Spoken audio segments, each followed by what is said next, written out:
चहा बनवून जशी वृंदा चहाचे कप घेऊन हॉलमध्ये जाऊ लागली तेव्हा तिच्या कानावर सियाचा आवाज पडला, आई, कपडे तर खूप महाग दिसत आहेत आणि तसेच चांगले सुद्धा आहेत, तरीही तू वहिनीला इतकं का ऐकवलं? बिचारीचा चेहरा उतरला. पाहिलं नाही का तू?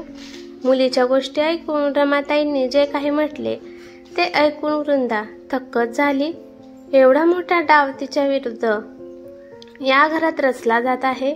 वृंदाच्या लग्नाला 3 वर्ष झाली होती, पण सासरच्या घरात तिला कधीच आदर मिळाला नव्हता. जेव्हाही ती माहेरवरून काही घेऊन यायची, जसे की मिठाई, साड्या आणि काही भेटवस्तू, तेव्हा तिची सासू रमाताई सर्वात आधी टोमणे मारत, सुनबाई, तुझ्या माहेरच्या लोकांना काही देताच येत नाही. प्रत्येक गोष्टीत काही ना काही कमतरता असते. असे वाटते की जणू त्यांची तू मुलगी नाहीस तर ओझा आहेस. काहीही देऊन स्वतःची जबाबदारी पार पाडतात. तेव्हा बायकोच्या गोष्टी ऐकून मुकेशराव म्हणाले, अगं बायको, तू असं कोणाला विचारत आहेस? यांचा आदर सुद्धा जणू भाड्यावरच असेल. तेव्हाच तर त्यांना काही माहिती नाही की मुलीच्या सासरी कशा वस्तू पाठवल्या जातात. हो बाबा, तुम्ही अगदी योग्य बोलत आहात. वहिनीच्या घरातून कधी काही चांगल्या गोष्टी आल्या असतील असे कधीच घडले नाही. आई वडिलांसोबत नणंद सिया सुद्धा मध्येच असं म्हणाली. संपूर्ण कुटुंब मिळून वृंदाला टोमणे मारत होते. इतकंच नाही तर तिचा नवरा नैतिक सुद्धा हळूहळू त्यांच्याप्रमाणे वागू लागला. एकदा वृंदाच्या आईने रक्षाबंधनच्या वेळेस वृंदासाठी आपल्या हाताने बनवलेले लाडू पाठवले.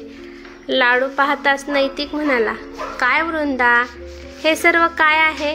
कमीत कमी चांगले पदार्थ तरी तुझ्या माहेरच्या लोकांनी पाठवायला हवे होते, आणि हे लाडू मात्र कोणाच्या समोर ठेवण्याच्या लायकीचे सुद्धा नाही. ऑफिसला जरी घेऊन गेले तरी ऑफिसमध्ये सर्व लोक माझ्यावर हसू लागतील. नैतिकचे म्हणणे ऐकून रमाताई आणि सिया हसू लागल्या.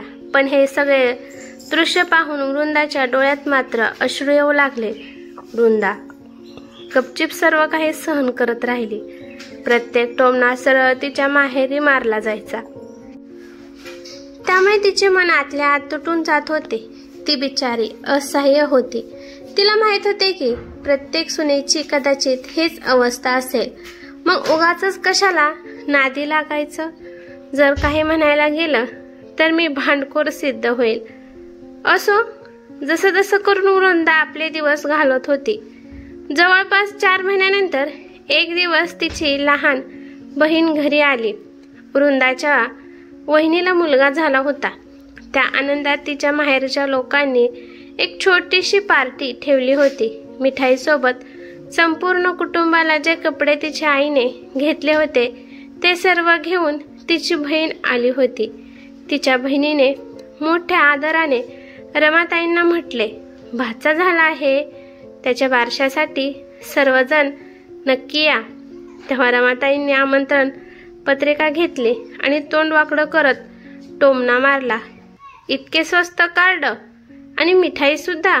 असे वाटते की जणू बाजारातील उरलेली मिठाई आणली आहे. आणि हे कपडे कोणी खरेदी केले? तुम्हा लोकांना माहित आहे की आम्ही ब्रँडेड कपडे वापरतो. असं म्हणत त्या रागाने तिच्या बहिणीकडे पाहू लागल्या. तिची बहीण बिचारी घाबरून गेली.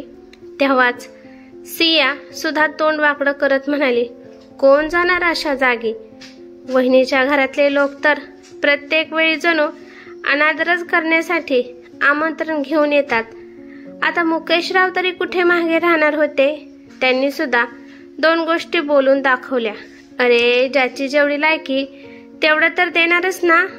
चूक आपली आहे. आपल्याला त्यांची लायकी माहीत असताना सुद्धा आपण अशा लोकांशी नातं जोडलं. सर्वांचे म्हणणे ऐकून वृंदाच्या बहिणीच्या डोळ्यात अश्रू आले. ते काहीच बोलली नाही. निमंत्रण पत्रिका तेथेच ठेवून गपचिप निघून गेली. वृंदाने सर्व काही पाहिले आणि सर्व काही ऐकले. तिने सुद्धा रक्ताचे अश्रू ढाळले की हे लोक माझ्यासोबत जे काही करतात ते ठीक आहे, पण यांनी तर माझ्या बहिणीला सुद्धा सोडले नाही. ती रागात आपल्या खोलीत जाऊन सरळ आईला फोन केला आणि हळू पण कणखरपणे म्हणाली, आई, यांना बारशाला बोलवण्याची काय गरज होती? उगाचच नको नको ते टोमणे मारत असतात. मुलीचे म्हणणे ऐकून आई म्हणाली, आम्ही मुलीकडची लोक आहोत. आम्ही काहीही केले तरी टोमणे मारणाऱ्या लोकांचे तोंड बंद करू शकत नाही. आणि जगात असे कोणतेही मुलीचे सासर नसेल जे टोमणे मारत नाही. सर्व काही माहीत असताना सुद्धा आम्हाला पद्धती पार पाडाव्या लागतात. जर छोट्या छोट्या गोष्टीवरून नातं तोडलं तर जगात कोणतंच नातं शिल्लक नातं राहणार नाही.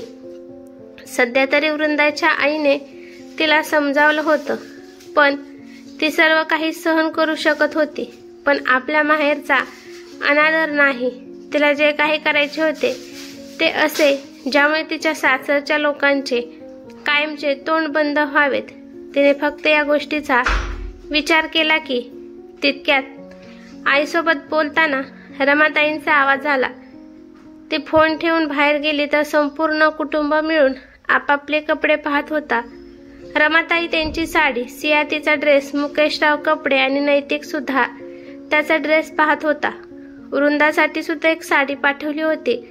सर्व कपडे दिसायला तर सुंदर वाटत होते, पण वृंदा सर्वांना पाहून आश्चर्यचकित झाली, कारण सर्वांची तोंड वाकडीच होती. वृंदाला पाहताच तिची सासू रमाताई रागाने म्हणाल्या, सुनबाई, हे काय आहे? ही कसली थट्टा आहे? तुझी आई तर हद्द करते. आम्ही असे कपडे वापरतो का? किती फिकट रंगाचे कपडे आहेत. निदान रंग तरी चांगला निवडायचा. कोणत्या काळात तुझी आई जगते कुणास ठाऊक. आजकाल असे कपडे कोण घालतो? यापेक्षा न दिलेले बरे होते. आम्ही कुठे कपड्यांचे असुसलेलो आहोत. जर द्यायचेच होते तर चांगले कपडे द्यायला हवे होते. नाहीतर नाही दिले असते तरी चालले असते. त्यांना नकार दे. पुढच्या वेळेपासून आम्हाला कपडे देण्याची गरज नाही.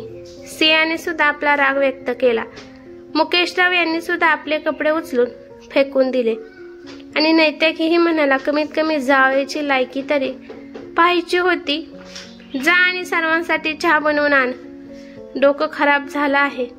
नवऱ्याचे म्हणणे ऐकून वृंदा गपचूप स्वयंपाकघरात गेली. तिच्या नजरेत तर तिच्या माहेरच्या लोकांनी पाठवलेले सर्व कपडे चांगले होते. चहा घेऊन जशी ती हॉलमध्ये जाऊ लागली तेव्हा तिच्या कानावर सियाचा आवाज पडला, आई, कपडे तर खूपच महागडे वाटत आहेत आणि चांगले सुद्धा आहेत. तरी सुद्धा तू वहिनीला उगाचच इतकं काही ऐकवलं. बिचारीचा चेहराच उतरून गेला. पाहिलं नाही का तो? तेव्हा रमाताई जे काही बोलल्या ते ऐकून वृंदा थक्क झाली. एवढा मोठा डावपेच तिच्या विरुद्ध रचला जात आहे हे कळाल्यानंतर तिच्या पायाखालची जमीनच सरकली. कारण तिची सासू तिच्या नंदेला म्हणत होती की, बाळा, मला माहित आहे की कपडे खूपच महागडे आहेत आणि चांगले सुद्धा वाटत आहेत. ते आपण चांगल्या कार्यक्रमात सुद्धा घालू शकतो. पण ते काय आहे ना, जर आपण या कपड्यांना खूप चांगले आहेत असे बोललो असतो तर जेव्हा तिच्या भाच्याच्या बारशाला जाणार तेही पहिल्यांदाच, तर आपल्याला परत कपडे मिळालेच नसते आणि तिच्या आईने आपल्याला परत कपडे दिलेच नसते. आता आपण हे कपडे चांगले नाही आहेत असे म्हणत आहोत, तर आपण गेल्यानंतर तिची आई नक्कीच अजून चांगले कपडे आपल्याला देईल. त्यामुळे मी डोकं लावलं की आता कपडे चांगले नाहीत असंच बोलायचं आणि तिच्या माहेरी गेल्यानंतर आपल्याला त्यापेक्षा अजून चांगले कपडे मिळतील. अगं वेडी, माझ्या गोष्टीला जरा समजून घे. माझ्या बोलण्यामागे काहीतरी तथ्य असतंच. रमाताई त्यांच्या गोष्टी ऐकून सिया, नैतिक आणि मुकेशराव हसू लागले. सुरुवातीला तर हे ऐकून वृंदाला खूपच वाईट वाटले. काही वेळ विचार केल्यानंतर ती सुद्धा हसू लागली. पण तिच्या डोक्यात मात्र काही वेगळेच विचार होते. आता तिला या गोष्टीचं समाधान वाटत होतं की तिच्या आईने जे काही कपडे पाठवले आहे ते सर्वांना आवडले, पण हे सर्वजण मुद्दामून नाटक करत आहेत आणि तिला फक्त या नाटकाचा अंतच करायचा होता. सध्या तरी ती शांत राहिली. ती काहीच बोलली नाही आणि 10 दिवसानंतर ती बारशाला 4 दिवस आधीच माहेरी निघून गेली. जाता जाता रमाताईंनी तिला स्पष्टपणे सांगितले की म्हणजे आपल्या आईला सांगा की आम्हाला काही देण्याची गरज नाही आणि जर द्यायचं असेल तर चांगलं द्यावं. सासूच्या अशा गोष्टीवर वृंदा काहीच बोलली नाही, शांत राहिली. बारशाचा दिवस आला. त्या दिवशी संपूर्ण कुटुंब तिच्या माहेरच्या घरी पोहोचलं. तिच्या घरातल्यांनी सर्वांचं आनंदाने स्वागत केलं. तसंच चांगला पाहुणचार सुद्धा केला. तरी सुद्धा संपूर्ण कार्यक्रमात तिच्या सासरच्या कुटुंबियांचे तोंड वाकडेच होते आणि जणू असे वाटत होते की ते त्यांच्यापेक्षा कमी दर्जाच्या ठिकाणी आले आहेत. वृंदा गपचूपपणे सर्व काही पाहत होते. वृंदाला 2 दिवसांनी जायचे होते. 2 दिवसानंतर जेव्हा ती सासरी पोहोचली तेव्हा माहेरवरून मिळालेल्या सर्व भेटवस्तू आणि तिच्या वहिनीला आणि भाच्याला जे काही वस्तू मिळाल्या ते ती दाखवू लागली. सर्व काही पाहिल्यानंतर रमाताईंचे डोळे इथे तिथे काहीतरी शोधत होते. वृंदा मात्र आपल्या सासूला पाहून मनातल्या मनात खुश होत होती. ती तिच्या सासूला थांबवत म्हणाली, काय झालं आई? माझे कपडे आणि मला दिलेल्या भेटवस्तू तुम्हाला आवडल्या नाहीत का? तेव्हा रमाताई म्हणाल्या, नाही वृंदा, अशी गोष्ट नाही.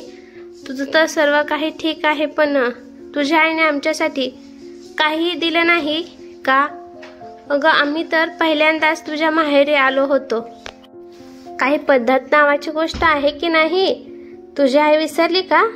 तेव्हा वृंदा हसत म्हणाली, नाही आई, माझ्या आईला सर्व काही लक्षात होतं, पण मीच तिला म्हणाले की तू दिलेले कपडे आणि सर्व साहित्य माझ्या सासरच्या लोकांच्या दर्जाचे नसतात. माझी सासू म्हणते की तुझे विचार खूपच जुने आहेत व तसंच तुझी आवड चांगली नाही आणि तू दिलेले कपडे ते वापरत नाहीत. त्यामुळे मी स्वतःच त्यांना नकार दिला की तू माझ्या सासरच्या लोकांना काहीही देऊ नकोस. आणि तसंच तुम्ही सुद्धा नकार दिला होता. त्यामुळे मी सुद्धा आईला स्पष्टपणे सांगितले की यानंतर तू माझ्या सासरच्या लोकांना काहीही पाठवणार नाहीस, कारण तुमची तशी लायकीच नाही.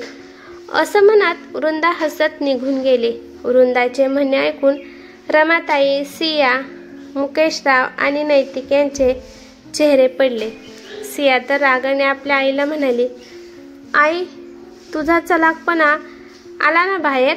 दाखवलीस ना तुझी लायकी. तसंच दाखवलं ना की तुला किती डोकं आहे. इतके चांगले कपडे मिळाले होते तरी सुद्धा उगाचच त्यातून कमतरता काढत होतीस. घाल अजून कपडे. आता तर तूप पण गेलं आणि माप पण गेलं. असं म्हणत पाय आपटत ती सुद्धा निघून गेली. मुकेशराव, नैतिक सर्वजण रागाने रमाताईंकडे पाहू लागले. बिचारा रमाताईंना कळतच नव्हते की अचानक त्यांचे फासे कसे उलटले. आजपर्यंत मी जो काही विचार केला तो कधीही चुकीचा ठरला नाही, पण आज माझ्यासोबतच इतका मोठा खेळ कसा काय खेळला गेला. आणि इथे मात्र आपल्या खोलीतून दरवाजाच्या मागे उभे राहून वृंदा आपल्या सासूचा चेहरा पाहून हसत होती आणि मनातल्या मनात म्हणत होती की काढा अजून कमतरता काढा. तुम्हाला काय वाटलं की जगात चलाकपणा फक्त तुम्हालाच दाखवता येतो? आता काही मिळणार नाही आणि कमतरता सुद्धा निघणार नाही. बसा असंच. तर मित्र आणि मैत्रिणींनो, जर एखादी गोष्ट मिळत असेल तर त्याचा आनंदाने स्वीकार केला पाहिजे. गोष्टी अजून जास्त मिळतील या हव्यासापोटी असलेल्या गोष्टीतून कमतरता काढून त्या गमावून बसणे यात काही शहाणपणा नाही. ही कथा कशी वाटली ते मला कमेंट करून नक्की सांगा. कथा आवडली तर लाईक शेअर नक्की करा आणि चॅनलवरती नवीन असाल तर चॅनलला सबस्क्राईब करा. धन्यवाद.